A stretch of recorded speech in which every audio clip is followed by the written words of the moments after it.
The 1968 Pontiac GTO stands as one of the most iconic symbols of the American muscle car era. It represented both engineering innovation and raw performance, embodying Pontiac's bold move from quiet luxury to unrestrained power.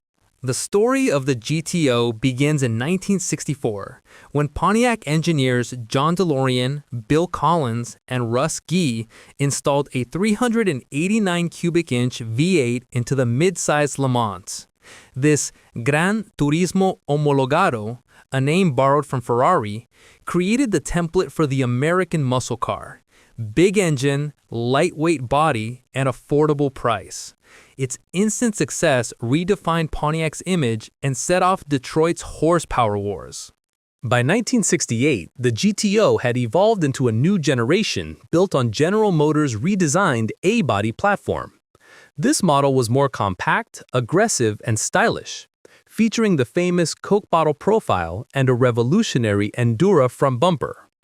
Made of energy-absorbing polyurethane, the Endura bumper eliminated the need for chrome and allowed for color-matched, impact-resistant designs, so tough that Motor Trend testers struck it with a hammer to prove its resilience.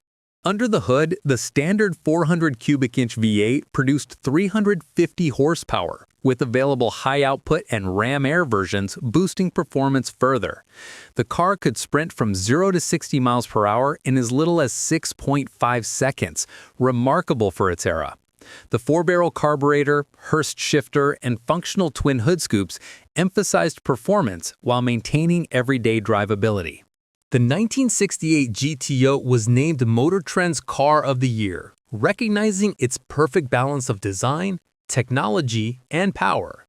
It marked the peak of Pontiac's engineering spirit, before emissions regulations, rising insurance costs, and the 1970s oil crisis began to tame the muscle car landscape.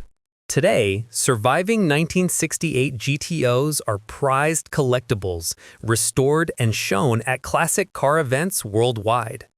Enthusiasts continue to celebrate its distinctive sound, aggressive styling, and the feeling of pure mechanical connection it delivers. More than half a century later, the 68 GTO remains not just a car, but a living legend of American performance heritage.